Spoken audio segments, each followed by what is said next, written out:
Well,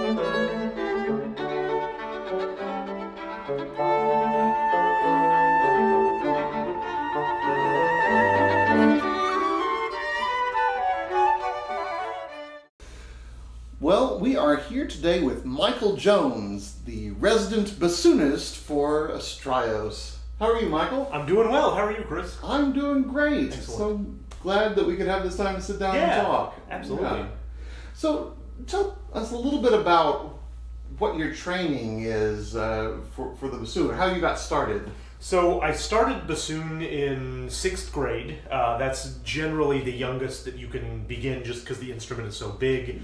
The children's hands aren't large enough to play it. So I started in 6th grade in band and played throughout middle school, high school. I loved it enough that I wanted to go to college and study bassoon performance. So I went to Indiana University and studied bassoon performance there, stuck around for my master's, and then I did a graduate diploma in Sydney, Australia. Very cool. What was the initial draw, though? When you were in the 6th grade and they're like, here's all the instruments that you can play, what made it be the bassoon? So here's the story as my parents tell me. I don't really remember this, but when I was 4 years old, I heard the piece of music Peter and the Wolf, where the folk tale where each instrument is a different character.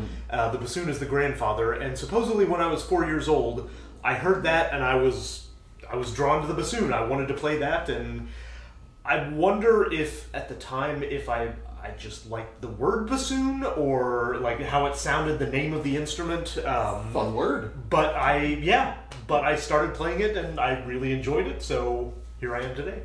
Excellent. Well, you mentioned that you've studied as far away as Australia, mm-hmm. and I'm sure you've played just in all kinds of places. Mm-hmm.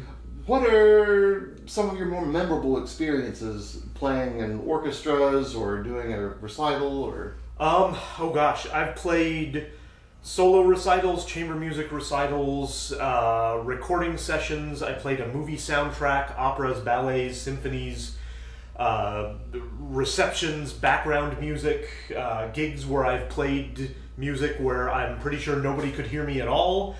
I've sort of played everything.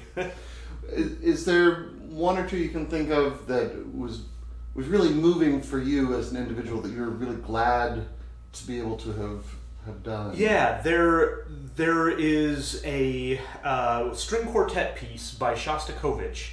I'm not a string player, but we at Astraios very often we mix things up. So we were playing flute, violin, viola, and bassoon instead of the standard string quartet.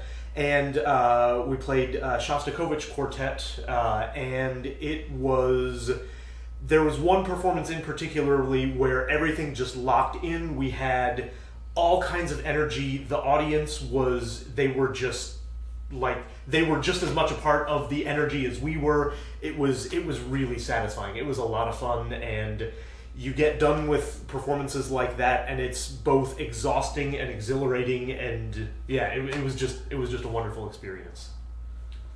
Was that the one where we spelled someone's name? Yes, yeah, we spelled the DSCH. Shostakovich wrote his name, the first few letters of his name into the piece, and so we took some random audience members and made a waltz with their name, using notes based on the letters of their name. Yep, that was a really cool one. That was fun. That was fun.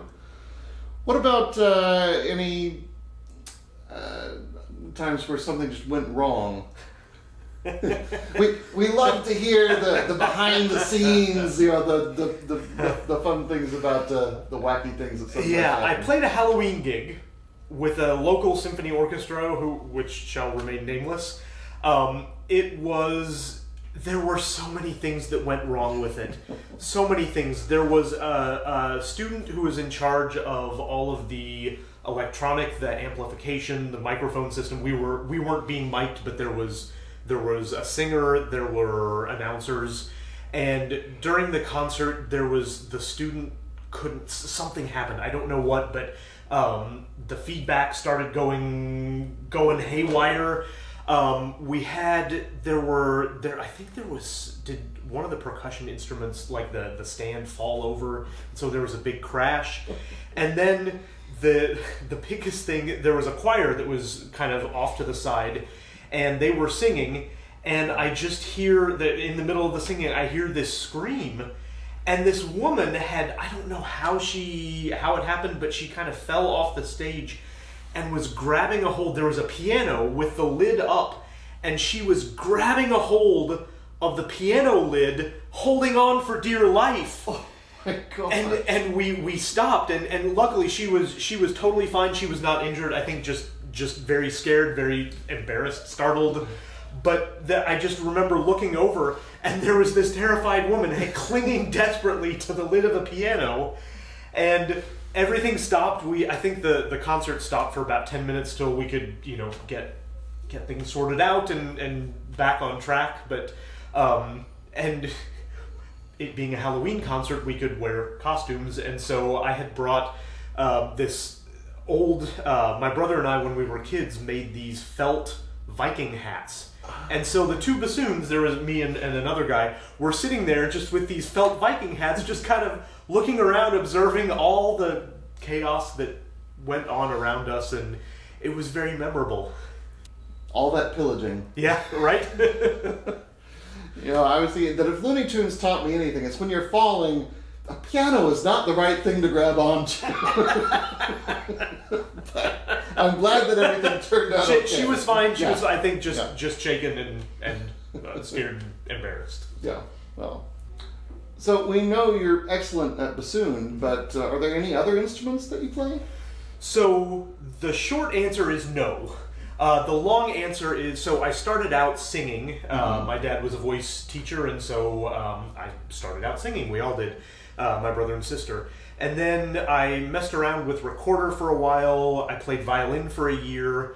At one point I played Highland bagpipes for a couple of years. That was a lot of fun. While I was doing my master's, I took a class specifically about mariachi music. And I played in a mariachi band. I played guitarrón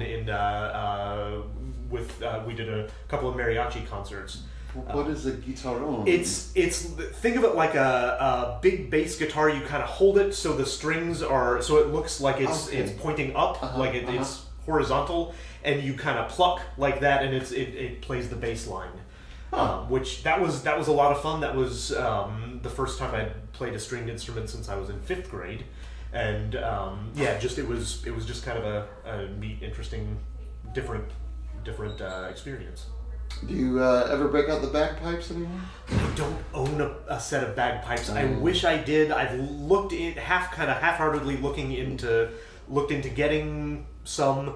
I don't know how my wife feels about that, but it was the set that I played was there was a local band that had some, and they lent it to people who wanted to, and I didn't make it far enough there to buy my own bagpipes, but I sort of wish I did, and maybe sometime in the future, who knows? Who knows? Well, if you hadn't become a bassoonist, or been a musician, what do you think you might have done? That's a really good question. I was really big into Legos when I was a kid. Sure. Building. Yeah.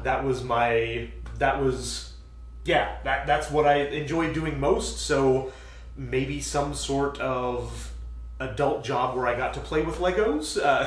No. I was thinking engineer. You're thinking professional Lego builder, which I know of one. I mean, I don't think they pay anybody to build spaceships out of Legos too much, but maybe some sort of engineering, something like that. Maybe something in the humanities. I don't know. I'm not 100% certain. So a lot of people don't really know what it's like, sort of a day in the life of a working musician. Can you tell us what all you might do in a week? So every day is different, which is kind of nice. It is so as a musician, especially nowadays, you sort of have to. you have to do multiple things. You have to wear many hats. So not only do I perform with Astraios, I also gig and freelance in the Dallas-Fort Worth area and beyond. And I'm also the programming director for Astraios, so I do a lot of the planning what it is we'll be playing, making sure we have order the music, arranging things like that, adapting things. So I do a fair bit of that. I also teach private bassoon lessons. There's quite a robust private lesson industry. I don't know if that's the right word, but tradition in the Texas schools. So there's a fair bit of teaching that musicians can do. I also started a job during the pandemic when basically the arts sort of shut down and we weren't sure if they would ever come back, if we would have a profession afterwards. I started working, there's a local plant nursery just about a mile from my house. I had gone there to get plants. I really enjoyed it, and so I thought working there might be fun, so I sort of started a part-time job there, and that was fun, and so I enjoyed it. I've learned a ton, and now just recently I've been sort of promoted to, there's a growing operation where they grow a lot of the plants that they then sell at the nursery. And I've started working up there, and started making some changes up there, and working up there. So growing retail plants, not a grow house and other. No, growing retail plants. So mostly, the nursery specializes in native Texas perennials, of which there are a lot, and so they specialize in growing those. And some trees. I haven't done too much with the trees, but local native plants. I think you left out caravansary. I did. I wear so many hats, sometimes I forget them. So I also started a business doing various laser cut things. I make lamps, Christmas cards, coasters, lights of various kinds, ornaments, things like that. I have an Etsy shop where I sell things, and I've sold at craft fairs, and so that's another thing that keeps me busy. So. One of many. One of the other things I do is making reeds. For my bassoon students, I make and sell bassoon reeds. I make and use reeds for me, but the reed has a really big impact on how the instrument sounds, how it functions, and if people don't have good reeds, they just won't sound good. So that's another thing that I do is make reeds for my students. And yourself. And myself. Yeah. Yeah. What's something that people might have a misconception about your instrument or being a musician? So, for some reason, I have no idea why. It baffles all bassoonists. Everybody thinks that our instrument is called an oboe. Even when they know an oboe is called an oboe, they will call a bassoon an oboe. We don't know why. It completely flummoxes us. And they just say, oh yeah, you play the oboe, right? Even though, it's a mystery. And mildly irritating. Perhaps a scotch above mild. But maybe. Moderately.